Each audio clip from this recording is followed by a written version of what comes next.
अनपढ़ औरतें कमाएंगी, पढ़े लिखे मर्द खाएंगे। गौतम के चारों पढ़े लिखे बेटे रात को 2 बजे नशे की हालत में घर आते हैं। अरे आज की पार्टी में तो मजा आ गया। अरे सही कहा तुमने। वैसे आज की पार्टी थी भी काफी ज्यादा लग्जरी, पर सारे पैसे खर्च हो गए। अरे सही कहा तुमने, और अब तो सिगरेट खरीदने के भी पैसे नहीं है। मेरी तो आंखें चढ़ रही है, अब मुझे आराम करना है। अब चारों लड़खड़ाते हुए सीढ़ियों पर चढ़ रहे होते हैं कि तभी वहां पर गौतम आता है, जो अपने बेटे को नशे की हालत में देखकर गुस्से से आग बबूला हो उठता है। अरे आज तुम फिर चारों देर रात तक बाहर पार्टी कर रही थी, शराब भी पी हुई है। अरे तुम्हारी ऐसी हालत देखकर कोई कहेगा कि तुम पढ़े लिखे बच्चे हो। पापा, पढ़ाई और पार्टी दोनों अलग चीज हैं। थोड़ी सी पार्टी क्या कर ली आपने, तो मैं अनपढ़ ही घोषित कर दिया। अरे तुम्हारे जैसे पढ़े लिखे लड़के नौकरी करते हैं, बाप के पैसों पर अय्याशी नहीं। और कब ढूंढोगे नौकरी, कब पैसा कमाओगे तुम चारों? पापा, हमें पैसे कमाने की क्या जरूरत है? हमारे पास पैसे की कोई कमी थोड़ी है। हाँ, जब आप बाप खिलाने के लिए है तो हम क्यों कमाएं? अरे हाँ, जिंदगी भर मैं ही तुम्हें खिलाऊंगा हैं। और तुम जिस सेविंग के दम पर कूद रहे हो ना, उस सेविंग को मैंने खून पसीना बहाकर जोड़ा है। जिस दिन सेविंग्स खत्म होंगी ना, उस दिन देखता हूँ पार्टी कैसे करते हो तुम लोग। अब इतना कहकर गौतम वहां से चला जाता है। इसी तरह कुछ हफ्ते गुजरते हैं और एक दिन गौतम की बहन अपने दोनों बेटों को लेकर गौतम से मिलने आती है। अरे शकुंतला बहन, तेरी बहुत याद आ रही थी। अच्छा हुआ तुम मुझसे मिलने आ गई। तेरे बेटे भी आए हैं। अब शकुंतला के बेटे राजू और शंभू अपने मामा के पैर छूते हैं। राजू और शंभू दूर से ही पढ़े लिखे समझदार लड़के लग रहे होते हैं। अरे तुम दोनों तो बहुत बड़े हो गए हो और काफी समझदार लग रहे हो। हाँ, दोनों ही पढ़ाई लिखाई कर रहे हैं। एक की तो नौकरी भी हो गई है अच्छी कंपनी में। अब पढ़ाई के साथ साथ अर्निंग भी शुरू कर दी है राजू ने तो। अरे ये तो बहुत अच्छी बात है। चलो आप लोग बैठो, मैं कुछ खाने का बना देती हूँ। अब शकुंतला रसोई में जाती है। बाप रे, इस घर की रसोई में तो साफ सफाई है ही नहीं। अकेले मेरा भाई कितना करेगा। वैसे उनके चारों बेटे भी अभी तक नजर नहीं आए, लगता है अब तक सो रहे हैं। अब शकुंतला पूरी रसोई साफ करती है और फिर सबके लिए खाना बनाती है। अब कुछ देर में खाना बनकर तैयार हो जाता है, जिसे लेकर शकुंतला डाइनिंग टेबल पर आती है। तभी सिगरेट का धुआं उड़ाते गौतम के चारों बेटे डाइनिंग टेबल पर आते हैं। अब शकुंतला फटाफट अपनी नाक पर कपड़ा रखती है। वहीं राजू और शंभू भी सिगरेट के धुएं से अनकंफर्टेबल हो जाते हैं। अरे भैया, ये लोग सिगरेट कब से पीने लगे? भैया, आप इसको बुझा दीजिए, मुझे सांस लेने में दिक्कत हो रही है। अरे तुम सबको सुनाई नहीं दे रहा है क्या? अभी इस सिगरेट को बुझाओ, यहाँ सब अनकंफर्टेबल हो रहे हैं। हमें फर्क नहीं पड़ता, आपको दिक्कत है तो आप जाइए यहाँ से। अब इसी तरह रात को गौतम के चारों बेटे फिर से नशे में धुत घर आते हैं। भैया, ये सब क्या है? ये लोग सिगरेट के साथ साथ दारू भी पीते हैं। अरे आपने इन्हें कुछ सिखाया नहीं क्या? मुझे तो लगा था पढ़े लिखे समझदार लड़के, लेकिन नहीं, ये तो नशेड़ी हैं। ये सब देखकर तो मेरे बेटे भी बिगड़ जाएंगे। मैं कल ही यहाँ से चली जाऊंगी। अरे हाथना बढ़िया, क्या प्रवचन दे रही है? भैया, माँ से तमीज से बात करिए। अरे अच्छा, अब तो हमें तमीज सिखाएगा। अब गौतम के निठल्ले बेटों को देख शकुंतला अगले दिन ही वहां से चली जाती है। अब इसी तरह कुछ हफ्ते गुजरते हैं। धीरे धीरे गौतम परेशान रहने लगता है। अब एक दिन गौतम परेशान होकर सोसाइटी के पार्क में वॉक कर रहा होता है कि तभी उसका पुराना दोस्त रघुवीर वहां पर आता है। अरे क्या हुआ गौतम, बड़े परेशान लग रहे हो। किस बात की चिंता है तुम्हें, बताओ। अरे क्या कहूँ रघुवीर, कई सालों से अपने बेटों को लेकर परेशान हूँ।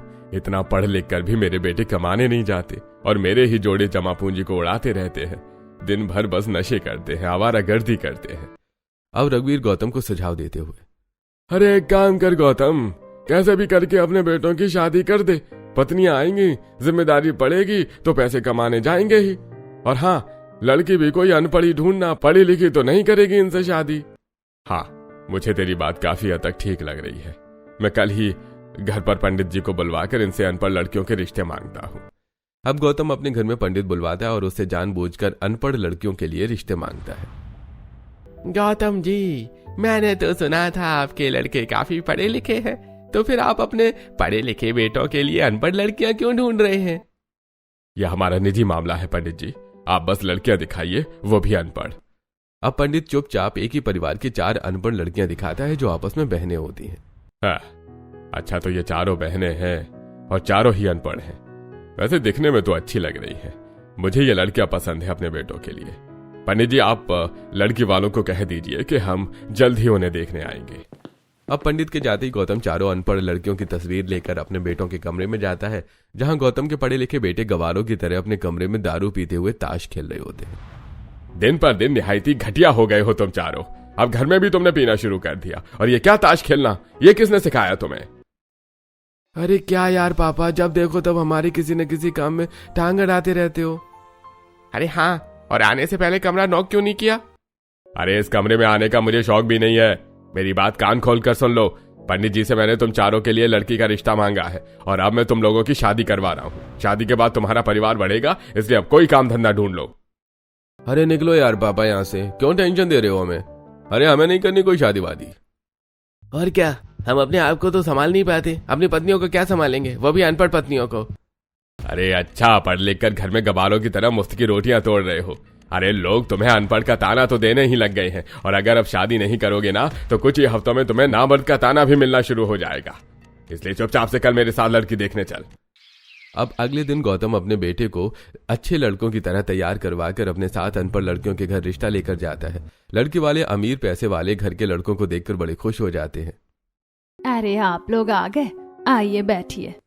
भैया, हमें तो बहुत खुशी हो रही है कि आप जैसे बड़े लोग हमारी अनपढ़ बेटी के लिए रिश्ता लेकर आए हैं। वैसे आपके बेटे तो बहुत पढ़े लिखे और काबिल होंगे। हाँ, मेरा एक बेटे ने इंजीनियरिंग कर रखी है, दूसरे ने बीटेक, तीसरे ने अकाउंटेंट की पढ़ाई कर रखी है, और चौथे ने मास्टर ऑफ बिजनेस में डिग्री हासिल कर रखी है। दूसरी तरफ चारों अनपढ़ लड़कियां अपने पतियों की डिग्रियां सुनकर, पूजा, खुशबू, मंजू, मुझे तो विश्वास नहीं हो रहा कि हम जैसी अनपढ़ लड़कियों की शादी ऐसे पढ़े लिखे लड़कों से हो रही है।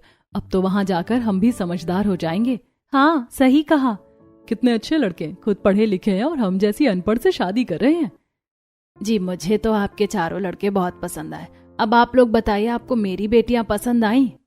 जी हाँ, मुझे भी आपकी बेटी बहुत पसंद है, और मेरे बेटों को भी। तो बेटा, सही कहा ना मैंने? हाँ पापा, बिल्कुल ठीक कह रहे हैं, हमें लड़का बहुत पसंद है। अब खुशी खुशी गौतम रिश्ता फिक्स करके अपने घर आ जाता है, और फिर कुछ ही हफ्तों में चारों ही अनपढ़ बहू शादी करके अपने ससुराल आती है। आओ बहू रानियों, ये कलश गिराकर घर के अंदर प्रवेश करो। अब चारों ही अनपढ़ बहू बड़े प्यार से कलश गिराकर घर के अंदर प्रवेश करते हैं। चलो तुम चारों अपनी अपनी पत्नी को कमरे में ले जाओ, इन्हें अब आराम करेंगी। अब चारों अपनी अपनी पत्नियों का हाथ पकड़कर उन्हें कमरे में लेकर जाते हैं और मुंह घुमाकर सो जाते हैं। अरे आदित्य जी तो सीधा जाकर सो गए, इन्होंने तो मुझसे बात भी नहीं की। दूसरी तरफ पूजा, खुशबू, मंजू के पति भी बिना कुछ कहे मुंह घुमाकर सो जाते हैं। अगले दिन सुबह चारों बहू नहा धोकर तैयार होती हैं और रसोई में जाकर खाना बनाने लगती हैं। पता है, कल तो आदित्य जी ने मुझसे बात भी नहीं की। मेरे साथ भी यही हुआ। हाँ, मेरे साथ भी यही सब हुआ।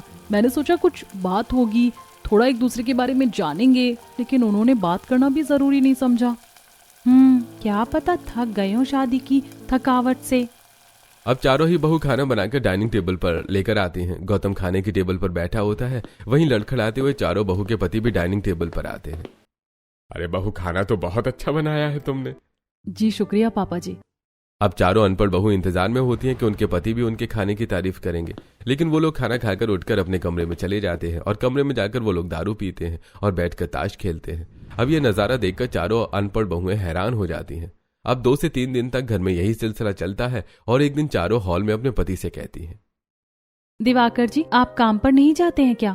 हाँ, हम चारों आपको कई दिनों से देख रहे हैं। आप सुबह 11 बजे उठते हैं, खाते हैं और घर में शराब पीते हैं और ताश जैसी घटिया खेल खेलते हैं। हाँ, ये तो जुआ समान खेल होता है जो अनपढ़ लोग खेलते हैं। आप सभी तो पढ़े लिखे हैं, आप कोई नौकरी नहीं करते हैं, बताइए। अब चारों बहू जैसे ही अपने पति से सवाल करती हैं, उनके पति गुस्से से तिलमिलाते हुए अपनी पत्नियों को खींचकर तमाचा लगाते हैं। तुम चारों की हिम्मत कैसे हुई हमसे ये पूछने की कि हम क्या कमाते हैं और क्या नहीं? सही कहा। अरे अनपढ़ हो तो अनपढ़ की तरह रहो, घर में हिसाब किताब समझने की जरूरत नहीं है। वैसे भी तो अनपढ़ को कुछ खास समझ में नहीं आएगा। अरे हाँ, और अगर आइंदा हमारे कामकाज में दखल अंदाजी की ना तो हम तुम्हारी चमड़ी उधेड़ देंगे। अब चारों अनपढ़ बहू घबराकर रोने लगते हैं कि तभी वहां आता गौतम अपनी बहू के गाल को लाल देखकर। तुम लोग इतने घटिया कैसे हो सकते हो? तुम लोगों ने अपनी पत्नी पर हाथ उठाया। सही तो कह रही है ये, कभी कमाने जाओ, मुफ्त की रोटी मत तोड़ो यहाँ पर। नहीं जाएंगे, कर लो क्या करना है। इतना कहकर चारों मर्द वहां से चले जाते हैं। इसी तरह कुछ हफ्ते गुजरते हैं और आदित्य, दिवाकर, विशाल, सूरज का याशीपन खत्म नहीं होता। वो रोज रात को लेट नशे में घर आते हैं।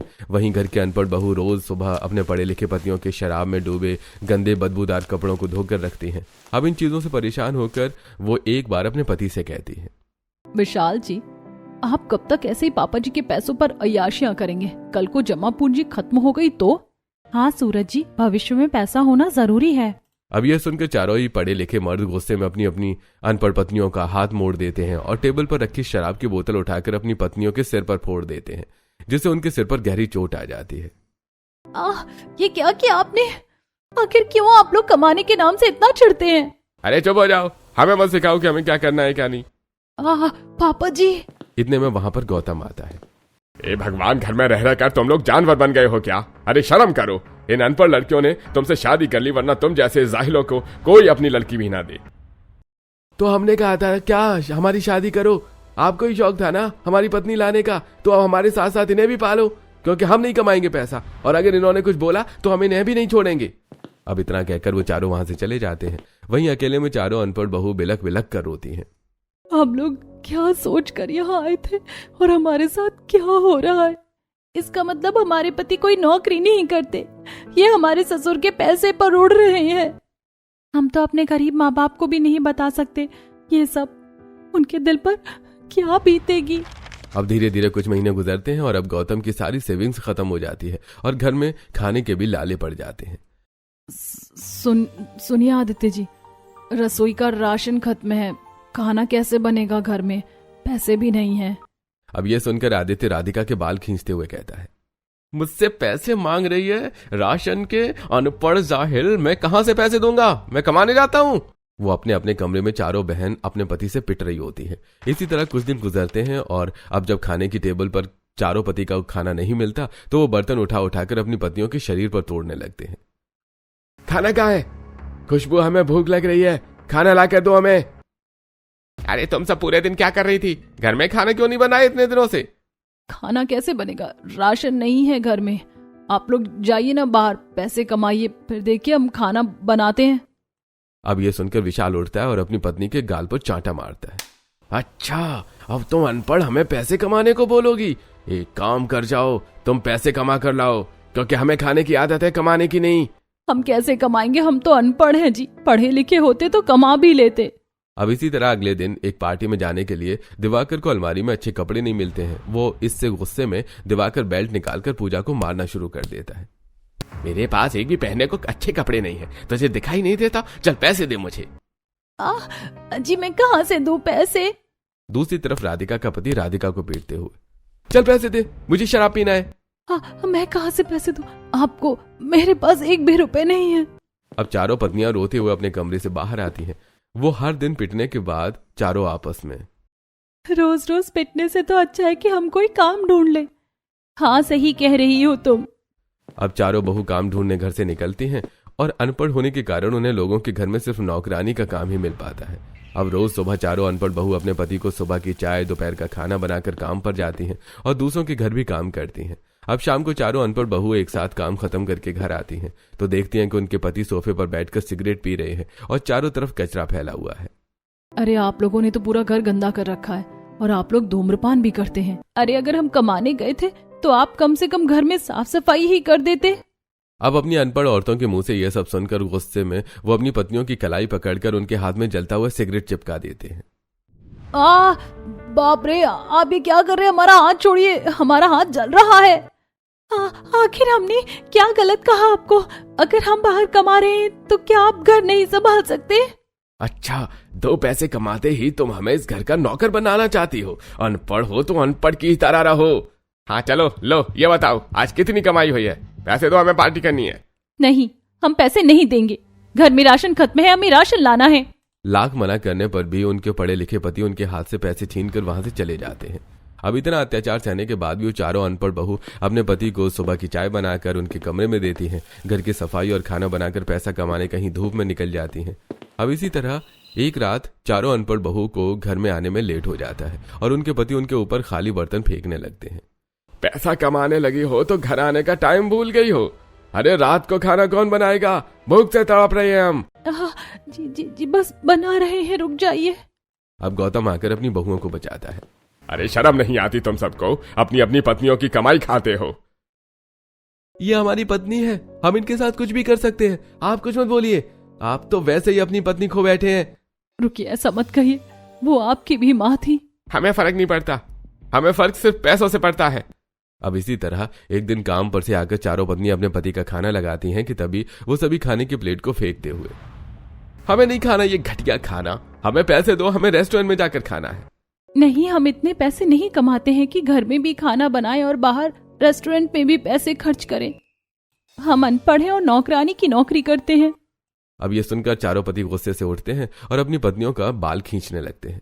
अरे तो किसने कहा है तुम सबको छोटी मोटी नौकरी करने को? अच्छी नौकरी करो, ज्यादा पैसे कमाओ और हमारे शौक पूरे करो।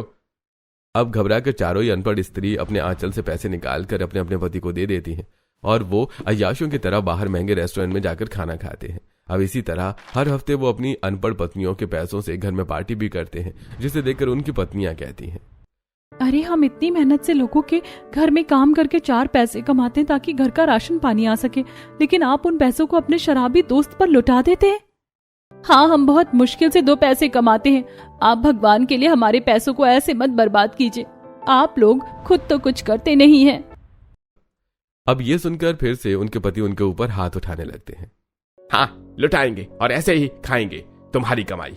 तुम अनपढ़ औरतें कमाओ और हम पढ़े लिखे मर्द खाएंगे, समझ आई बात? निकलो यहाँ से। अब धीरे धीरे मोहल्ले के लोग अनपढ़ बहू के शरीर पर गहरे जख्म देखने लगते हैं। अब इसी तरह कुछ महीने गुजरते हैं और अब बढ़ती उम्र के कारण गौतम की तबीयत खराब हो जाती है और वो बिस्तर पकड़ लेता है। देखिए, हमारी कमाई से घर और पापा जी का इलाज एक साथ नहीं हो पा रहा है। आप लोग पढ़े लिखे हैं, आपको अच्छी नौकरी मिल जाएगी, आप कोई अच्छा काम ढूंढ लीजिए ना।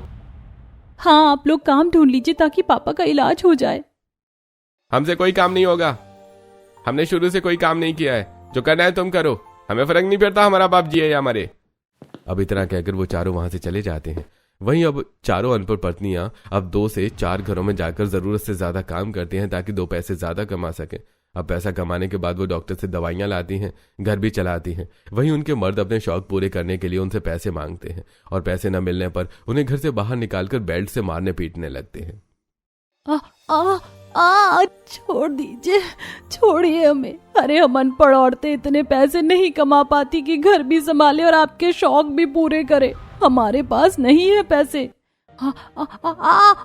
छोड़िए, वो पैसे हमने पापा जी के दवाई और घर के सामानों के लिए रखे हैं।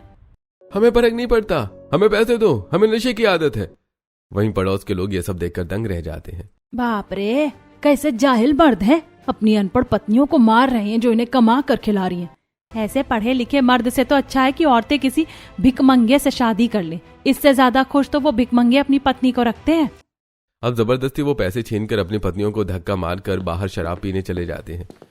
अब रोती हुई चारों अनपढ़ बहू अपने ससुर के पास आती हैं जो बिस्तर पर बीमार पड़े हैं।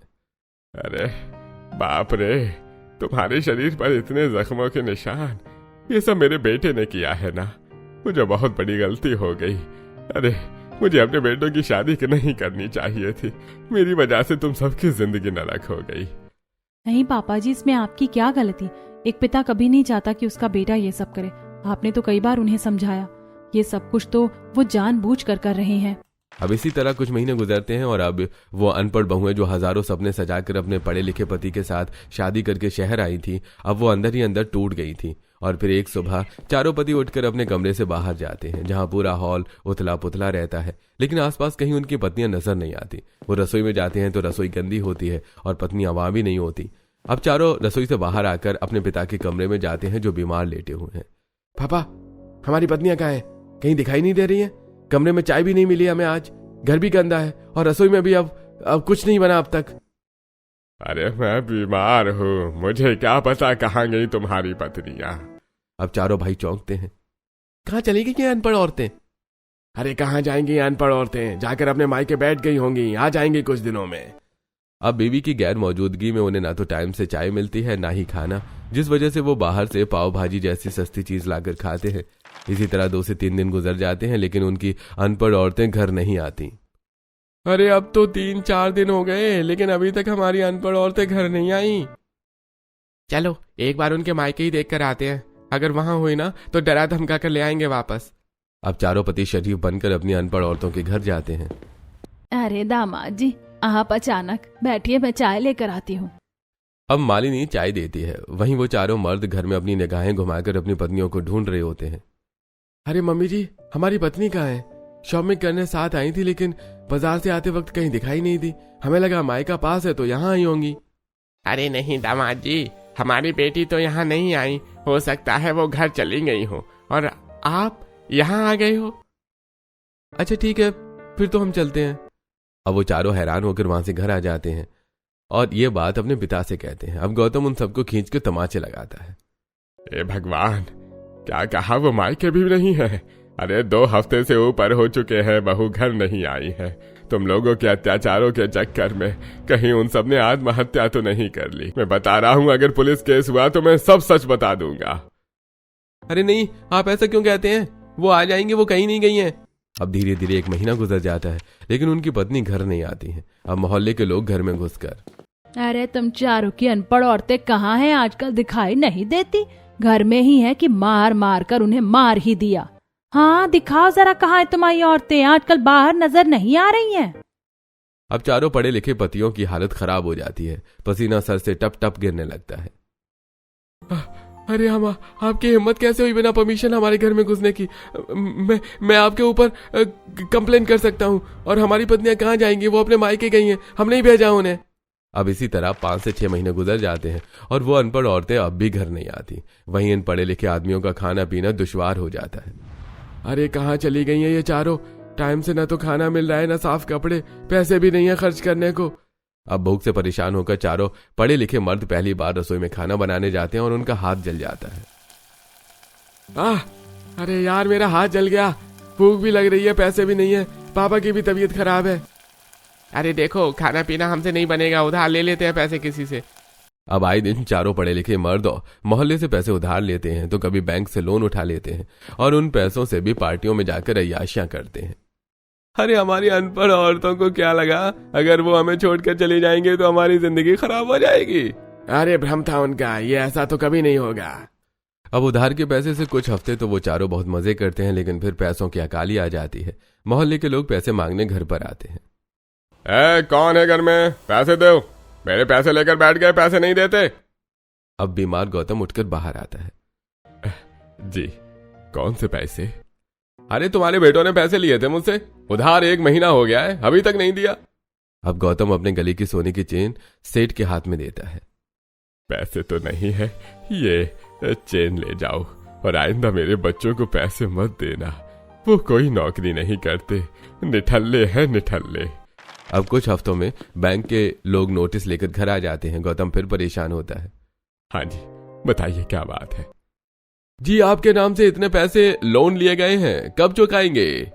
अब गौतम के पास लोन वालों को देने के लिए 1 भी रुपया नहीं होता और वो अपनी तिजोरी से घर के कागजात लाकर बैंक वालों को दे देता है। जी, मेरे पास 1 भी रुपया नहीं है, आप ये प्रॉपर्टी ले लीजिए, आज से ये आपके नाम हुई। अब आधी रात गौतम के घर पर रेड पड़ती है और पुलिस वाले गौतम के साथ साथ गौतम के चारों बेटों को घर से बाहर कर देते हैं। बाप रे, देखो पढ़ लिख कर भी बाप के पैसे पर उड़ रहे थे और आज अपने साथ साथ अपने पिता को भी रोड पर ले आए ये लोग। अब इस दिन के बाद से गौतम के चारों पढ़े लिखे बेटों की जिंदगी भिखारी से भी बदतर हो जाती है। वो सड़क पर भीख मांगने लगते हैं। भगवान के नाम पर कुछ खाने को दे दो भैया, कई दिनों से कुछ खाया नहीं है। दे दो भैया, कुछ खाने को दे दो। अब सड़क पर चलते लोग उनकी मदद करने के बजाय पत्थर उठाकर उनके शरीर पर मारते हैं। दूर हट, बास मार रहा है। बाप रे, इतना हट्टा कट्टा शरीर होने के बाद भी सड़क पर भीख मांग रहा है। तुमसे अच्छी तो अनपढ़ औरतें हैं जो भीख ना मांग कर कोई ना कोई काम करती है। अब दिन में गौतम के बेटे भीख मांगते हैं और रात को फुटपाथ पर सोते हैं और इस दौरान पुलिस के लाठीचार्ज का सामना भी उन्हें करना पड़ता है।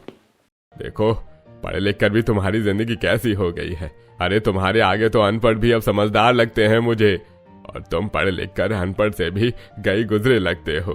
कहा था कमाओ पैसे, नौकरी करो, लेकिन नहीं। अब ये सुनकर पहली बार गौतम के पढ़े लिखे बेटों को शर्मिंदगी महसूस होती है। हाँ पापा, आप ठीक कह रहे हैं, हमसे बहुत बड़ी गलती हो गई और आज हमें एहसास हुआ कि हमसे अच्छे तो हमारी अनपढ़ औरतें थी जो 2 पैसे कमा रही थी, लेकिन अब उनकी भी कोई खोज खबर नहीं है। पता नहीं बेचारी कहाँ और कैसी हैं। मुझे तो डर है कि कहीं उन्होंने आत्महत्या न कर ली हो। इसी तरह कई महीने गुजर जाते हैं और एक दिन फटे पुराने कपड़ों में आदित्य, दिवाकर, विशाल, सूरज एक रेस्टोरेंट में घुसते हैं। भैया कुछ खाने को दे दो, बहुत भूख लगी है। दूसरी तरफ रेस्टोरेंट के टीवी पर दिवाकर, विशाल और सूरज की नजर जाती है। अरे टीवी पर न्यूज रिपोर्ट करने वाली औरतें, ये तो हमारी पत्नियां हैं ना? हाँ, ये तो हमारी पत्नियां हैं। अब चारों घबराकर रेस्टोरेंट से बाहर आते हैं तो एक बूढ़ा व्यक्ति अखबार में देखकर, अरे भाई कितनी काबिल बच्ची है। सुनने में आया है ये लोग अनपढ़ थीं, लेकिन फिर 1 साल के अंदर कड़ी मेहनत करके ये चारों अनपढ़ औरतें पत्रकार बन गईं। भाई साहब, क्या आप हमें बता सकते हैं कि ये अभी कहाँ होंगी? हमें इनकी बहुत जरूरत है। अब वो व्यक्ति इन चारों को पत्रकारिता के ऑफिस के बाहर छोड़ देता है। अब वो चारों ऑफिस में घुसते हैं कि तभी गार्ड उन्हें डंडे से मारने लगते हैं। हे, कौन हो तुम? फटीचर और मैम के केबिन में कैसे घुस रहे हो बिना परमिशन के? अब बाहर के शोर को सुनकर अंदर बैठी चारों पत्रकारिता, कौन है बाहर? सिक्योरिटी, आप उन्हें अंदर आने दीजिए। अब सिक्योरिटी गार्ड उन चारों को अंदर आने देते हैं। अब अपनी अनपढ़ पत्नियों को जर्नलिस्ट के पद पर बैठा देखकर उनकी आंखों से आंसू गिरने लगते हैं। तुम लोग जिंदा हो और तुम इतनी काबिल कैसे बन गई?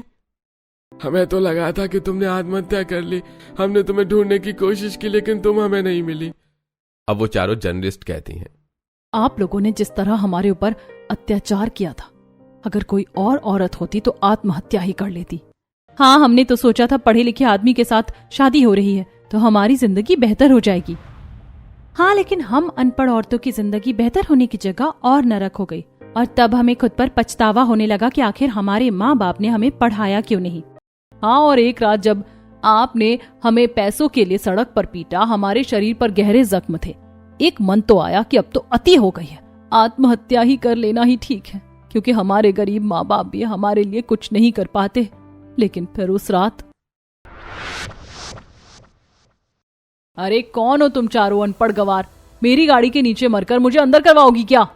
अब शिवानी कार से बाहर निकलती है तो देखती है उन औरतों के शरीर पर गहरे जख्म है। अरे क्या हुआ तुम चारों के साथ? बताओ। रुको, गाड़ी में बैठो। अब जबरदस्ती शिवानी उन सबको गाड़ी में बिठाती है और अपने घर लेकर आती है। शिवानी एक महिला एनजीओ चलाती है। ये लो पानी पियो।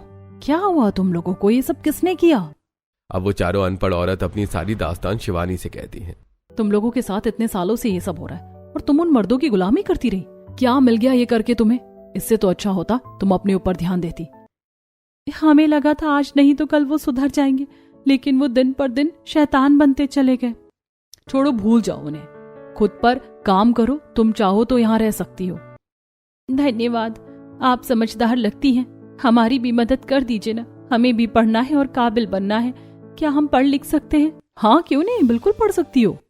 अब शिवानी कड़ी मेहनत करती है उन अनपढ़ औरतों पर, और वो अनपढ़ औरतें भी दिन रात पढ़ती लिखती हैं और फिर परीक्षा देकर अपना जर्नलिस्ट का एग्जाम क्लियर करती हैं और उन्हें ऊंचे पद पर सरकारी पत्रकारिता की नौकरी मिल जाती है। हम बहुत खुश हैं। आपकी वजह से हम ये पद हासिल कर पाए हैं। मुझे भी बहुत खुशी हुई। ऐसे ही खुद पर काम करती रहो। तुम्हें ऐसे मर्दों की जरूरत नहीं जो तुम्हें अपने जूते की नोक के नीचे रखें। और फिर इस पद को पाने के बाद हमने फैसला किया कि हम कभी अपने उन पढ़े लिखे मर्दों के पास नहीं जाएंगे जिन्होंने हमारी कदर नहीं की। राधिका इतना बोलती है कि इतने में वहां पर गौतम आता है। अच्छा, तो तुम चारों यहाँ हो। अरे मेरी चारों अनपढ़ बहू जिंदा है और तुम चारों पढ़ लिख कर इतनी होनहार बन गई। अरे शर्म करो, तुम्हारे आगे अनपढ़ औरतें पढ़कर आगे निकल गईं, लेकिन तुम पढ़ लिख कर भी भिखारी बन गए। भिखारी, अरे भिखारी भी तुम्हारे मुंह पर थूक कर जाते हैं। अब ये सुनकर अनपढ़ औरतों के चेहरे पर जीत की मुस्कुराहट होती है और पढ़े लिखे मर्दों की नजरों में शर्मिंदगी और उनकी आंखों में आंसू होते हैं। आज हमें अपनी गलती का एहसास हो रहा है। हमसे बहुत बड़ी गलती हुई, हमें माफ कर दो। हमने तुम्हें बहुत सताया, उसके बाद भी तुम हमसे आगे निकल गई। हमें एक मौका दे दो, हम सुधरना चाहते हैं और तुम्हारी तरह बनना चाहते हैं। बस एक आखिरी मौका दे दो। हाँ, हमें माफ कर दो। हम हाथ जोड़कर अपनी गलतियों की माफी मांगते हैं। हमें एक आखिरी मौका दे दो, क्योंकि हमारे पास अब तुम्हारे सिवा कुछ नहीं है। अब हम भी तुम्हारी तरह काबिल बनना चाहते हैं, अपने आप को बदलना चाहते हैं। अब अपने पतियों को गिड़गिड़ाता देखकर वो सभी कहती हैं, आपकी आंखों में अब हमें पछतावा दिख रहा है, इसीलिए हम आपको एक मौका देने के लिए तैयार हैं।